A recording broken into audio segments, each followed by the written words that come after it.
तो अब हम बात कर रहे थे कि भारत में जो एक्ट आया, इंश्योरेंस एक्ट 1938, वो 1938 में आया 1 जून। और भारत में जीवन बीमा का राष्ट्रीयकरण, नेशनलाइजेशन कब हुआ?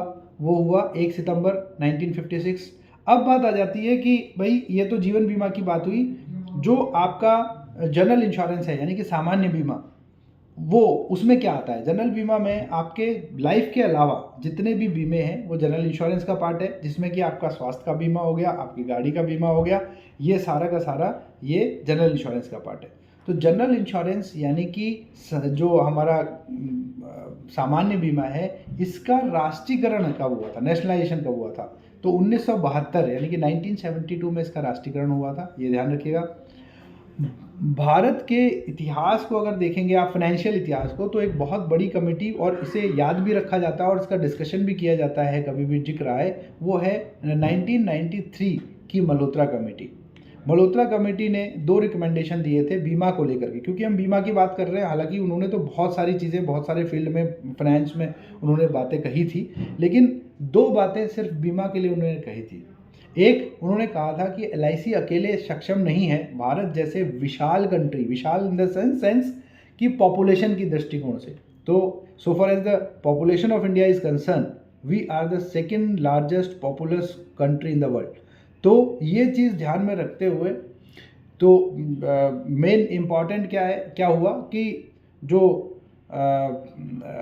मल्होत्रा कमेटी है उसने 2 रिकमेंडेशन दिए। उन्होंने कहा कि LIC अकेले नहीं कर पाएगी, इसलिए और प्राइवेट कंपनीज को इसमें इंश्योरेंस करने के लिए आना पड़ेगा। और जिसका रिजल्ट आप देख पा रहे हैं कि आज की डेट में हमारे पास 24 से कंपनियां, प्राइवेट कंपनियां भी हैं जो लाइफ इंश्योरेंस का बिजनेस करती हैं इंडिया में। अब ऐसा क्यों कि अच्छा, एक तो प्राइवेट इंश्योरेंस कंपनीज को मौका दिया करने का, तो उनके ऊपर में एक लगाम भी, क्योंकि बहुत सारी कंपनियां हो जाएंगी, गवर्नमेंट कंपनी नहीं है, प्राइवेट कंपनीज भी काम करेंगी, तो उनके ऊपर में एक रेगुलेटरी बॉडी का होना बहुत ज़रूरी है।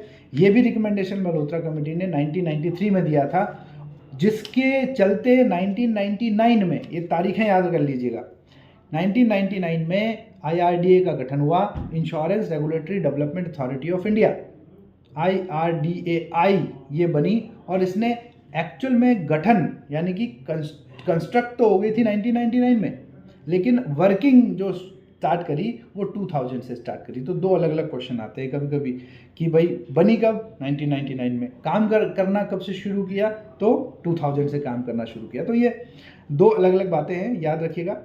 अब इसके अलावा थोड़ा सा और आगे बढ़ते हैं तो हम देखेंगे कि 2000 के बाद बहुत सारी बीमा कंपनियां आना शुरू हुई। Edelweiss Tokyo life insurance company की अगर मैं बात करूं, मैं अगर अपनी कंपनी की बात करता हूं, जिसमें मैं as a regional training manager north central zone region में काम करता हूं, तो हमारी कंपनी 2011 में कंस्टिट्यूट हुई और 2012 के फाइनेंशियल ईयर से काम करना हमने शुरू किया। और तब से लेकर के आज तक की जितनी भी पूरी जर्नी रही है 10 से 11 साल की, ये पूरी जर्नी सक्सेसफुल जर्नी है, जिसमें हमेशा हर साल ईयर ऑन ईयर हमने बहुत अच्छा परफॉर्म किया है। अगर हम बात करें हमारे जो पूल है, जो हमारा जो इंश्योरेंस के जो पूल बनते हैं अलग अलग प्रोडक्ट के, उन्होंने बहुत अच्छा परफॉर्म किया है। पार्टिसिपेटिंग जो प्लान होते हैं हमारे उसमें बोनस रेट्स भी बहुत अच्छे आए हैं, और गारंटेड प्लान की तो कोई बात ही नहीं है। अब आप ये सोचिए कि ज़बरदस्त प्रोडक्ट है एडलवाइस टोक्यो के पास में, और हमारी कंपनी, सबसे इम्पॉर्टेंट बात यह है कि हमारी कंपनी को बेस्ट प्रोडक्ट इनोवेटर अवार्ड भी मिला है, यानी कि सबसे अच्छे पूरे इंडस्ट्री में अगर कोई प्रोडक्ट बना पाता है तो वो हमारी प्रोडक्ट टीम बना पाती है। तो ये आप तक पहुंचाना था इन्फॉर्मेशन। आइए वापस चलते हैं अब एग्ज़ाम की प्रिपरेशन करने के लिए। तो इम्पॉर्टेंट बात मैंने आपको बताई एक चीज़। अब बीमा में होता क्या है? बीमा में रिस्क ट्रांसफ़र होता है सर, याद रखिएगा, बीमा में हमेशा रिस्क का ट्रांसफ़र होता है, जोखिम हस्तांतरण किया जाता है, राइट। इसमें जोखिम को प्रतिधारण नहीं किया जाता, अपने ऊपर नहीं रखा जाता, इसको ट्रांसफ़र किया जाता है, और यही एक सही फैसला और समझदारी भरा फैसला है। Point number 1। दूसरा कि कुछ लोग ऐसे भी होते हैं जो रिस्क को अवॉइड करते हैं, कुछ लोग ऐसे भी होते हैं जो रिस्क को रिटेन करते हैं, यानी कि कुछ लोग रिस्क को नज़रअंदाज करते हैं। अवॉइड करते हैं, कुछ लोग उसको रिटेन करते हैं यानी कि अपने ऊपर लेकर के चलते हैं, प्रतिधारण करते हैं, और कुछ लोग रिस्क को ट्रांसफ़र कर देते हैं और वो सबसे अच्छा फैसला होता है, ये याद रखिएगा। तो कभी भी अगर बीमा के बारे में चर्चा हो तो आप रिस्क ट्रांसफ़र पर ही टिक लगाइएगा, क्योंकि बीमा में जोखिम का हस्तांतरण किया जाता है, ट्रांसफ़र किया जाता है। किससे किसको? बीमा धारक अपना रिस्क बीमा कंपनी को ट्रांसफ़र कर देता है, और बीमा कंपनी क्या लेती है? उससे एक छोटा सा प्रीमियम लेती है और कहती है कि इतने लाख का हम तुम्हें सम एश्योर्ड देंगे। इन केस ईश्वर न करे कोई अगर दुर्घटना होती है तो बीमा कंपनी उस सम एश्योर्ड को उनके परिवार को, नॉमिनी को प्रोवाइड करते हैं। तो ये है प्रोटेक्शन। अब भारत सरकार, अब देखिए बीमा की इंपॉर्टेंस मैं आपको बताऊं, भारत में बीमा का डिस्कशन करना भी एक क्लासिकल कल्चरल क्वेश्चन है सर। क्यों? क्योंकि यहाँ तो हर, अगर मैरिड की बात करें तो पत्नी हमेशा पति के लंबे उम्र की कामना करती है। हाँ, यहाँ सावित्री का व्रत, करवा चौथ का व्रत, तीज का व्रत रखा जाता है पति की लंबी आयु के लिए। लेकिन उसी बीच में हम इंश्योरेंस एजेंट हम जाते हैं और हम मृत्यु की बात करते हैं। तो अपने आप में ये क्लासिकल कल्चरल क्वेश्चन बन जाता है बीमा की चर्चा करना, क्योंकि कोई भी व्यक्ति अपने मृत्यु के बारे में प्लानिंग करने की कोई बात ही नहीं सोच पाता। लेकिन हाँ, मृत्यु हो जाने के बाद और लोग ये ज़रूर कहते हैं कि यार देखो, कहीं छोटे छोटे बच्चे हैं इसने बीमा करवाया था कि नहीं। सबसे पहला शब्द यही निकलता है। कहने का मतलब ये है कि वो गाड़ी जो हम शोरूम से निकाल करके लेकर के आ रहे हैं, वो शोरूम से तभी निकलेगी जब उस गाड़ी का बीमा होगा। और उसी के एवज में अगर हम देखें कि उस गाड़ी को खरीदने वाला जो मालिक है उसके बीमा का क्या, तो और ये इम्पोर्टेंस कितना है। तो मैं आपकी जानकारी के लिए क्या आप लोगों को पता है कि बीमा का जो प्रीमियम है वो कहाँ लगता है?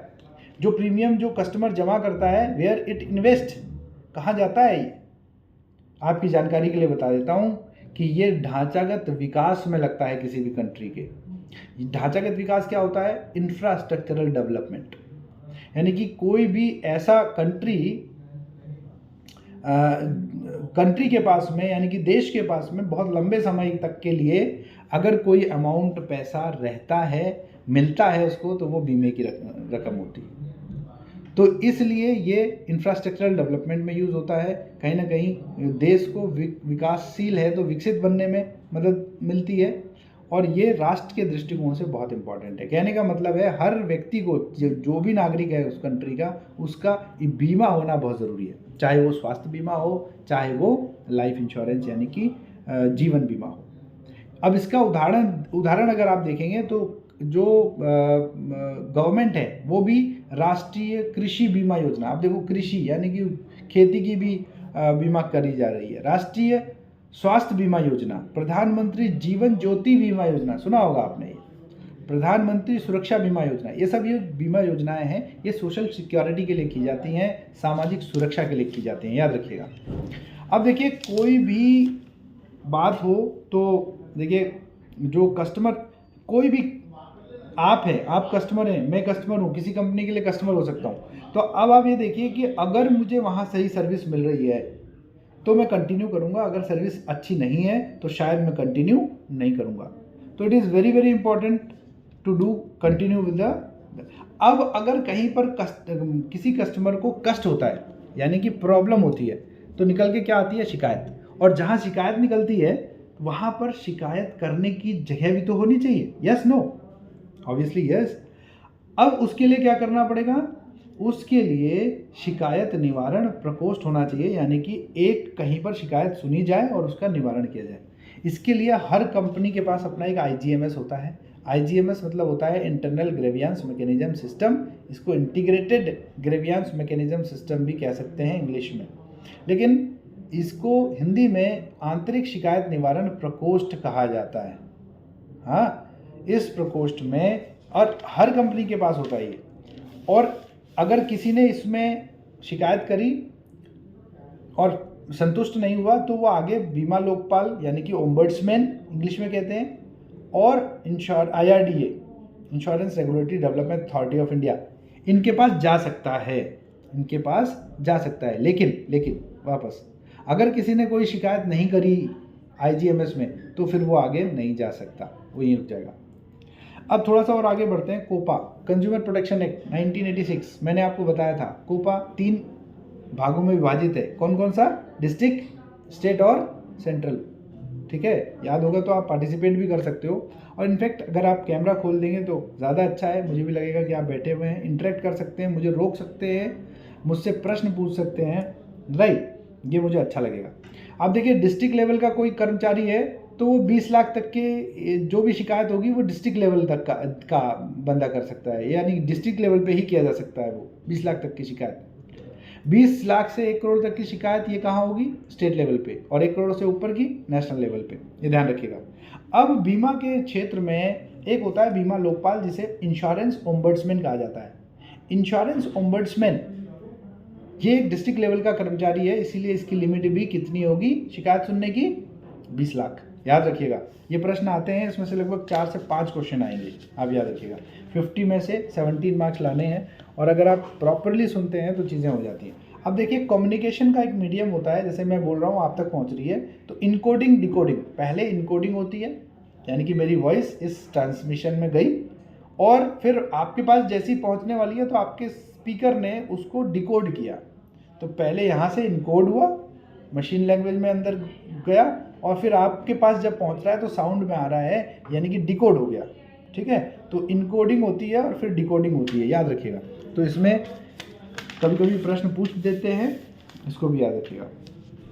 इसके आगे आते हैं, इंश्योरेंस ओम्बड्समैन के बारे में ऑलरेडी मैं बता चुका हूँ। हाँ, किसी भी इंश्योरेंस ओम्बड्समैन के पास में अगर कोई शिकायत जाती है तो उसको एक्नॉलेज करना, एक्नॉलेज मतलब हाँ हमको मिल गई आपकी शिकायत, ये बोलने में इंश्योरेंस ओम्बड्समैन को 15 दिन लगते हैं, यानी कि मैक्सिमम चार्टर में लिखा हुआ है कि 15 दिन में कोई भी इंश्योरेंस ओम्बड्समैन ये बताएगा। अच्छा, दूसरी बात मैंने लास्ट टाइम आपको बताया था कि एक इंश्योरेंस एडवाइज़र, यानी कि आप और मैं, एक इंश्योरेंस एडवाइज़र का सबसे इम्पॉर्टेंट बात ये है कि इंश्योरेंस एडवाइज़र जो है वो एक तरीके का किसकी तरह काम करता है? प्राइमरी अंडरराइटर की तरह काम करता है, यानी कि प्राथमिक जोखिम आंकनकर्ता की तरह काम करता है, राइट। तो प्राइमरी अंडरराइटर कौन है? एजेंट, और हिंदी में क्या कहते हैं? अभिकर्ता। तो ये आप ध्यान रखिएगा, सबसे इम्पॉर्टेंट है, और ये पूछा भी जाता है कभी कभी। अब आगे आते हैं, हम लोगों ने लास्ट टाइम जब बात करी थी तो हमने 3 प्रिंसिपल सिद्धांतों की बात करी थी। तो कौन कौन से सिद्धांत थे? सबसे पहला था आपका अटमोस्ट गुड फेथ, यानी कि परम सद्भाव का सिद्धांत। अब एक प्रश्न और बनता है इसमें, याद रखिएगा कि अटमोस्ट गुड फेथ को लॉ की लैंग्वेज में क्या बोलते हैं? या आपसे बोल देंगे अटमोस्ट गुड फेथ को बोला जाता है, utmost good faith called as what, यानी कि परम सद्भाव कहा जाता है क्या?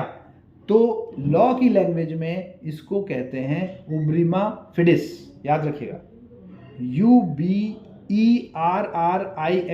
उब्रिमा फिडिस, FIDS, उब्रिमा फिडिस कहा जाता है इसको, अटमोस्ट गुड फेथ को। अब ये अगर आपने शब्द कभी सुना ही नहीं, पढ़ा ही नहीं, तो आप इस पर टिक ही नहीं लगा सकते, लेकिन अब आपने सुन लिया है तो अब आप इसको देख सकते हैं कि हाँ ये पहला नियम था, जिसका नाम ये भी है, लॉ की लैंग्वेज में इसको उब्रिमा फिडिस कहा जाता है। अब थोड़ा सा और आगे बढ़ते हैं। उब्रिमा फिडिस ये तो एक बात हो गई। अब ये लॉ बोलता क्या है? ये लॉ ये कहता है कि बीमा में जब हम ग्राहक का बीमा कर रहे होते हैं उस समय ग्राहक, चाहे उससे पूछा जाए या ना पूछा जाए, ग्राहक ने अपने बारे में सब कुछ सच सच बताना है, ये इसमें लिखा है।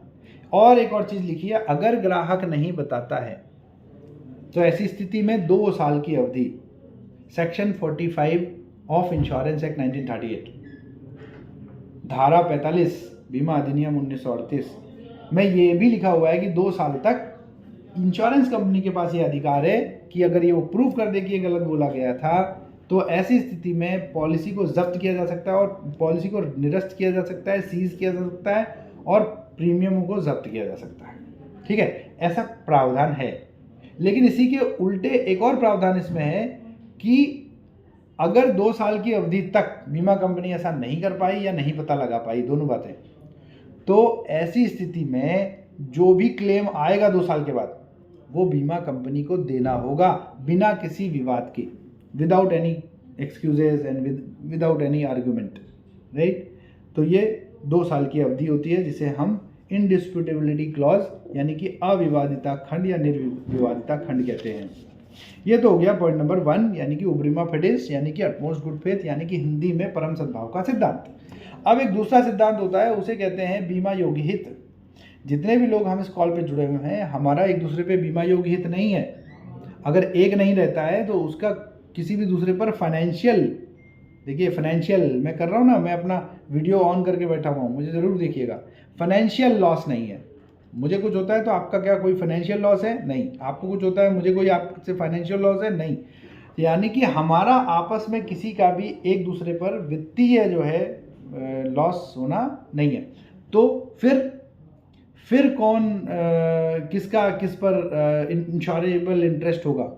देखिए, आपका अपने जीवन पे, इंडिविजुअल का अपने जीवन पे, अपने पत्नी पे, बच्चों पे, माता पिता, इन पे हो सकता है।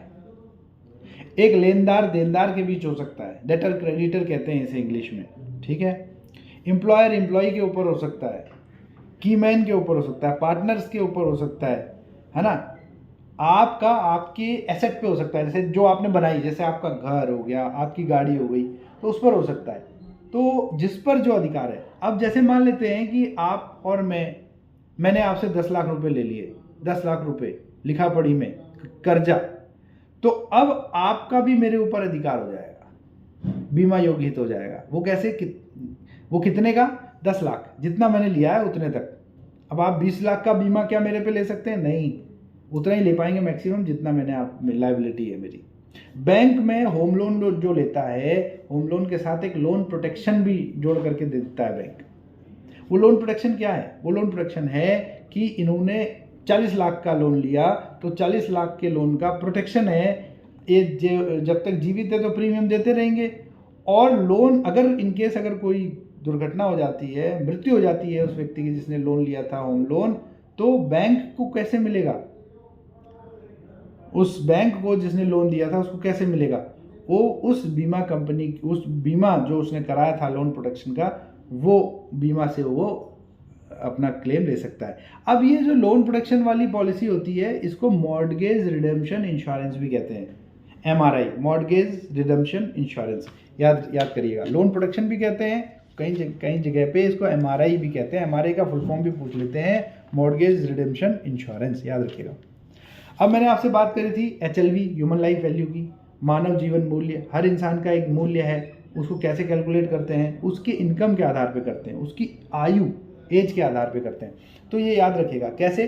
60 में से उसकी एज को माइनस किया और जो उसकी सालाना इनकम है उसको मल्टीप्लाई कर दिया, तो उसकी एक ह्यूमन लाइफ वैल्यू निकल आती है। एक नॉर्मल फार्मूला है, एग्जैक्ट निकालने के लिए डिफरेंट फार्मूला है। ये एक नॉर्मल फार्मूला है जिससे हम उसकी टेंटेटिव ह्यूमन लाइफ वैल्यू निकाल सकते हैं, यानी कि कितना उसकी वैल्यू है आज की डेट में, उसी हिसाब से उसको बीमा दे सकते हैं। क्लियर? अब देखिए, जीवन में रिस्क कितने तरीके के हैं, जोखिम।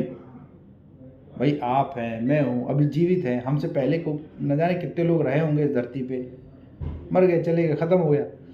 हम हैं आज, कल हम भी नहीं होंगे। हमारे बाद जो पीढ़ी आएगी, फिर एक टाइम वो रहेगी और उसके बाद वो भी नहीं होंगे।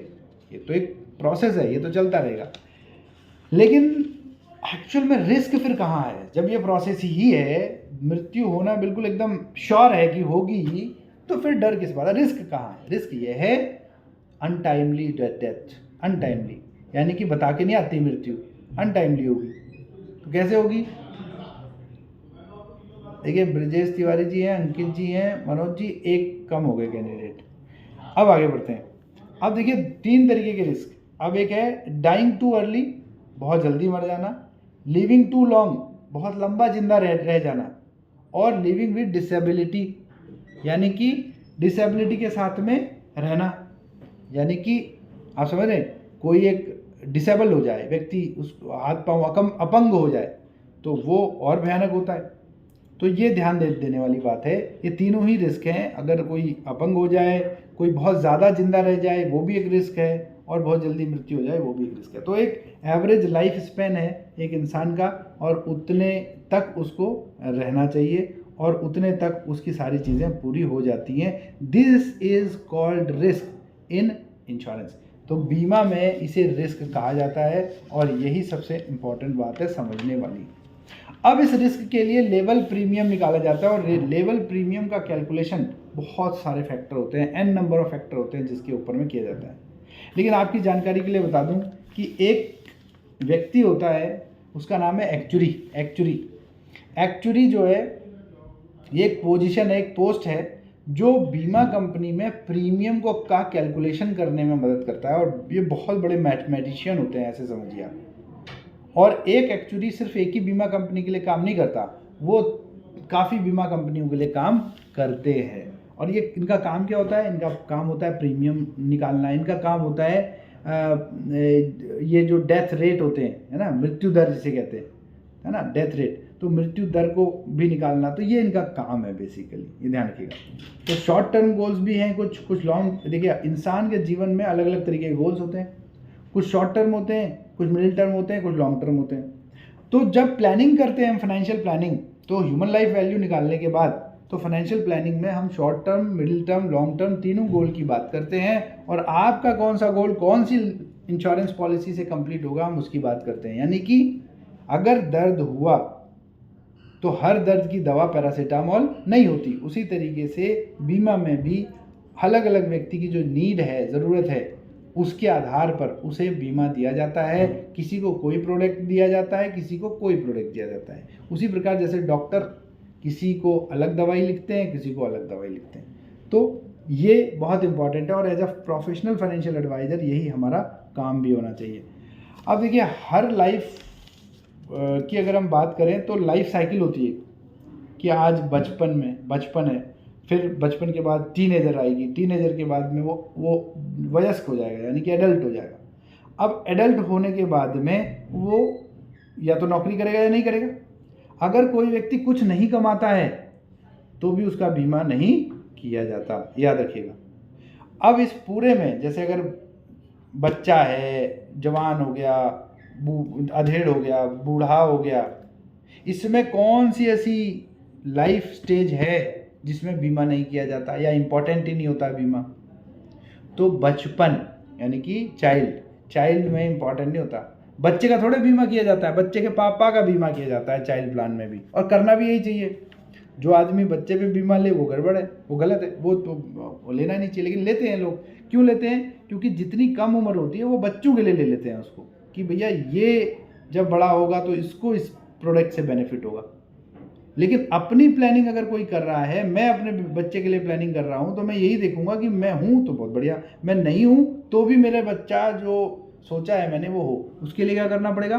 मुझे अपना बीमा लेना पड़ेगा, अपना प्रोटेक्शन लेना पड़ेगा। पिता को अपना प्रोटेक्शन लेना मैंडेटरी होगा ऐसे में। तो वो प्लानिंग की हम बात कर रहे हैं। तो अब आपको मैंने एक बात बताई कि लाइफ साइकिल में, लाइफ स्टेजेस में पहला जो लाइफ स्टेज है स्टूडेंट वाला, चाइल्डहुड वाला, वो लाइफ स्टेज जो है वो सबसे ऐसा लाइफ चैनल है, वो स्टेज है जहाँ पर बीमा की ज़रूरत नहीं होती, याद रखिएगा। एनीवे, आगे बढ़ते हैं। अब आप देखिए, तो फिर आगे क्या क्या नीड होती है। एक व्यक्ति की बहुत सारी नीड होती है। चाइल्ड प्लान हो सकता है, रिटायरमेंट प्लान हो सकता है, हेल्थ के बारे में हो सकता है, या वेल्थ क्रिएशन हो सकता है। तो ये जो जितने भी रिक्वायरमेंट है, इसके लिए अलग अलग प्लान डिज़ाइन किए हुए हैं, अलग अलग प्लान बनते हैं। अब देखिए, कुछ ऐसे प्लान होते हैं जिसमें जीवित रहते रहते पैसा मिलता है। तो अगर ऐसा कोई प्लान है जिसमें जीवित रहते रहते पैसा मिल रहा है, तो वो प्लान कौन सा होगा? उसे कहते हैं मनी बैक प्लान। क्या कहते हैं?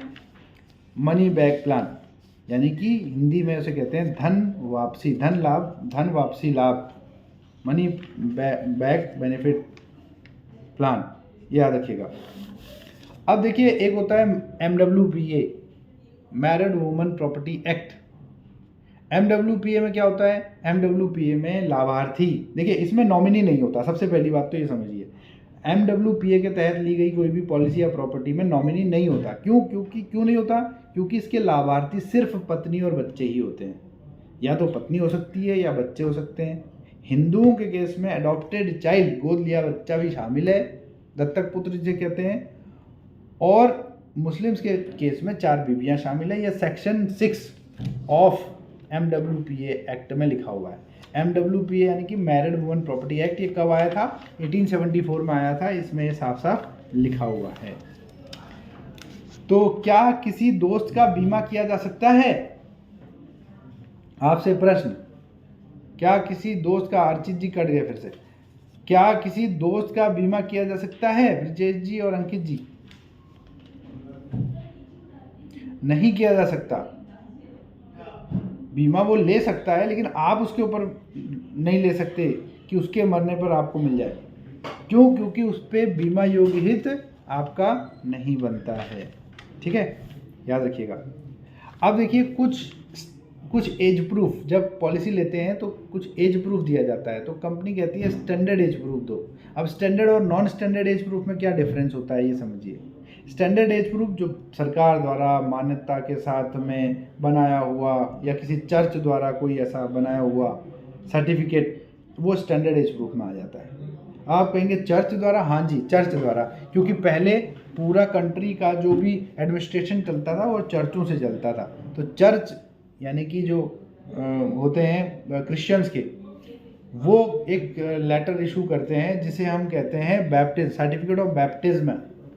सर्टिफिकेट ऑफ बैप्टिज्म शादी के समय में उनके वहाँ पर बनाया जाता है। तो अगर इस तरीके का कोई सर्टिफिकेट है जिसमें कि रोमन कैथोलिक चर्च द्वारा बनाया गया है, तो वो भी मान्य है स्टैंडर्ड एज प्रूफ पे। ठीक है, ध्यान रखिएगा। कभी कभी आता है तो आदमी को लगता है अरे ये क्या, कौन सा है बैप्टिज्म सर्टिफिकेट, ये कहाँ स्टैंडर्ड होगा? नहीं, वो स्टैंडर्ड एज प्रूफ होता है।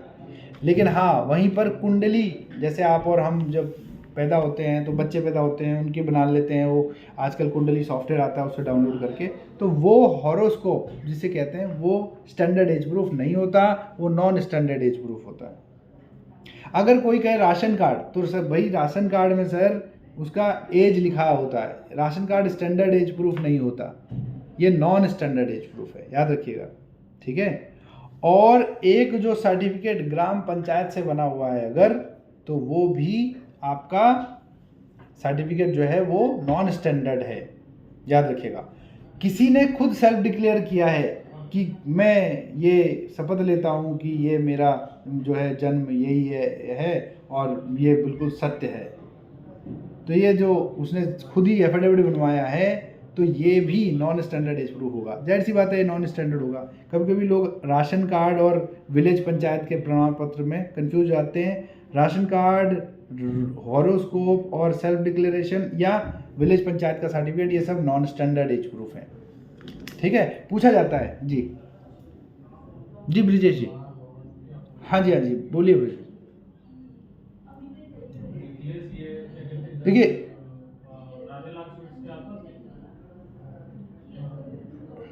हाँ हाँ बिल्कुल। देखिए वो तो बिल्कुल सही बात है आपकी, वो सारा रजिस्ट्रेशन होता है और उनका जो है वो सक्सेसर की किसके कौन बच्चे थे, उनके पिता कौन थे, वो सारी चीज़ें हैं। हाँ, लेकिन ये फिर भी ये नॉन स्टैंडर्ड एज प्रूफ में आता है सर।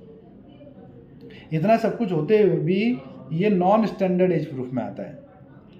अच्छा, इसका कारण क्या क्या हो सकता है? इसका कारण शायद मेरे हिसाब से जो मैं मान रहा हूँ, शायद ऐसा हो सकता है कि ग्राम पंचायतें पहले पंचवर्षीय योजनाएं से पहले जो गवर्नमेंट चलती थी ना लोकल, वो तो पंचायतें होती थी, वो फैसला भी करती थी, सारी चीज़ें हैं, तो वो एक सामाजिक प्रक्रिया थी, वो कानूनी प्रक्रिया नहीं थी, सामाजिक प्रक्रिया थी, है ना।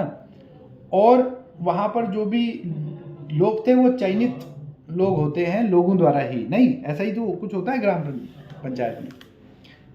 तो अब क्या है कि उसको अभी मान्यता गवर्नमेंट के हिसाब से स्टंप नहीं लगी, तो इसीलिए इसको नॉन स्टैंडर्ड एज प्रूफ में जो भी वो कागज़ बनाते हैं वो नॉन स्टैंडर्ड होता है। अगर हम आयु प्रमाण पत्र वहाँ से बना रहे हैं विलेज पंचायत से, तो वो नॉन स्टैंडर्ड में आएगा। लेकिन अगर कोई आयु प्रमाण पत्र ऐसे बनी है जो मैं बताने जा रहा हूँ, जैसे फॉर एग्जांपल कि किसी का रजिस्ट्रेशन म्यूनसिपैलिटी जो होता है ना, वो क्या नाम, नगर निगम में कराया है, नगर पालिका, हाँ बहुत बढ़िया, थैंक यू।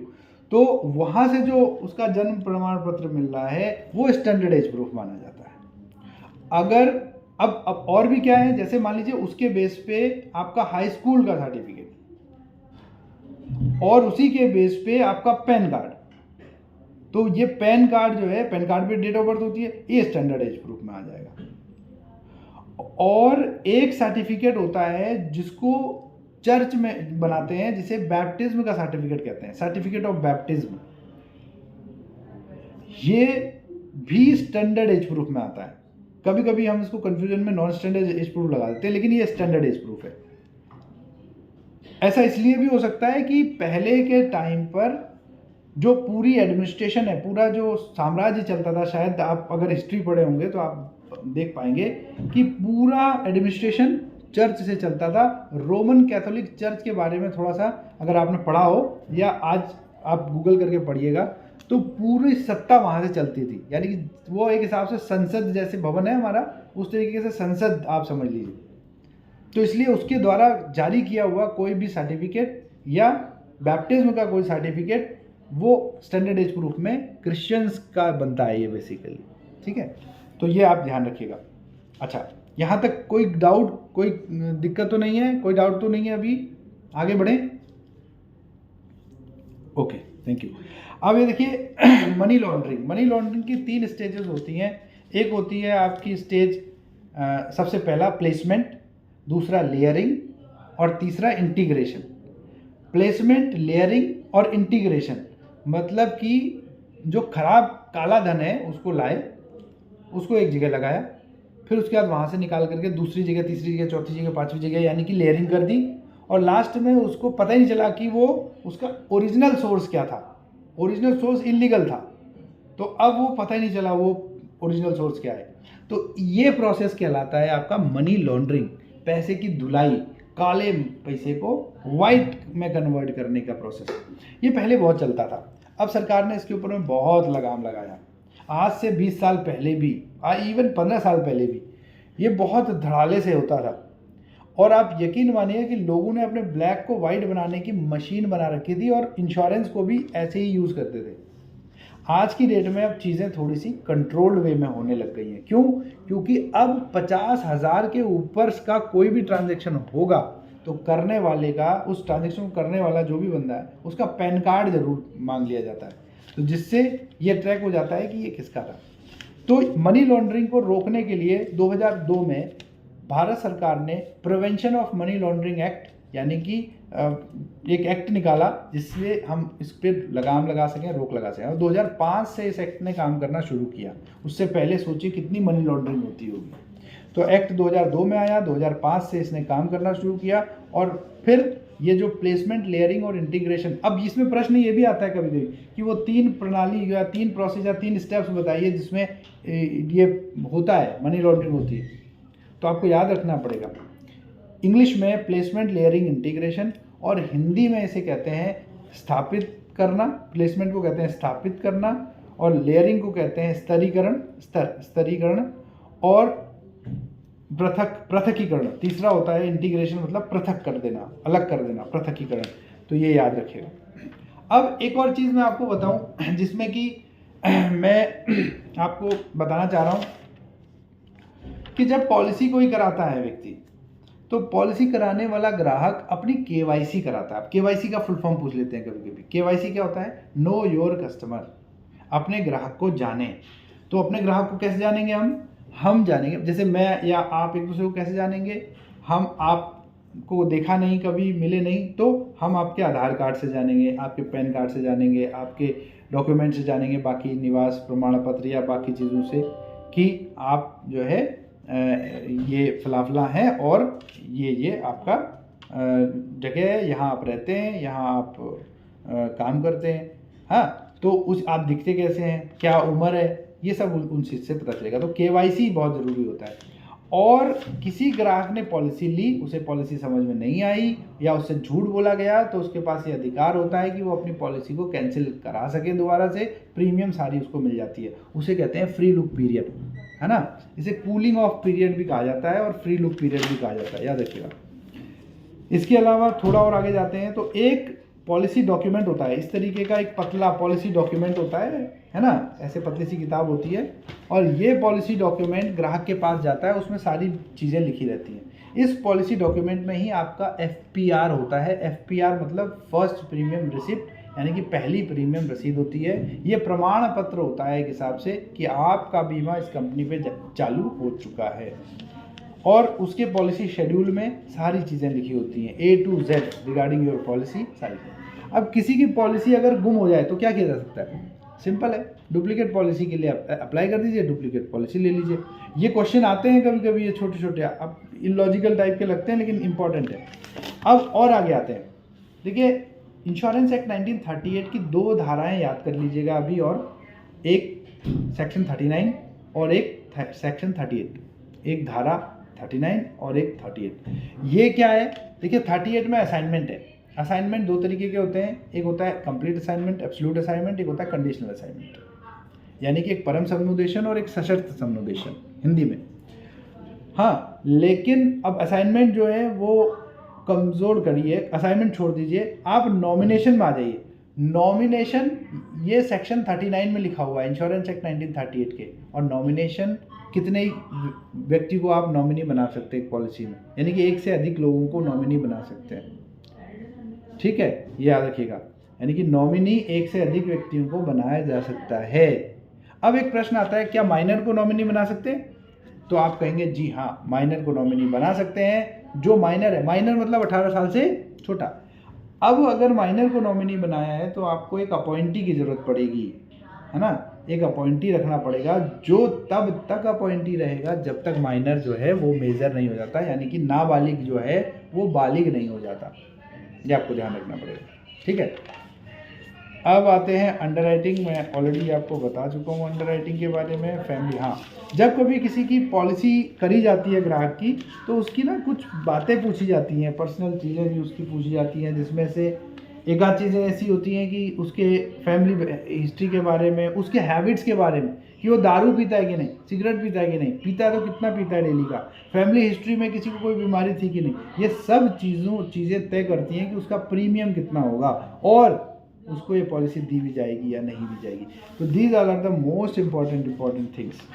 अब आता है स्वास्थ्य बीमा। स्वास्थ्य बीमा में मैंने लास्ट टाइम आपको बताया था कि एक TPA होता है, थर्ड पार्टी एडमिनिस्ट्रेटर।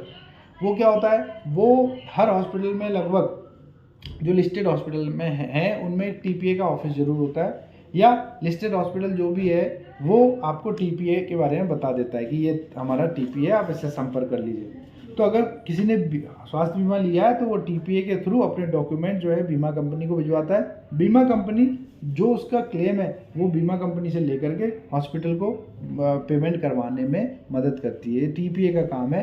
TPA मतलब होता है थर्ड पार्टी एडमिनिस्ट्रेटर।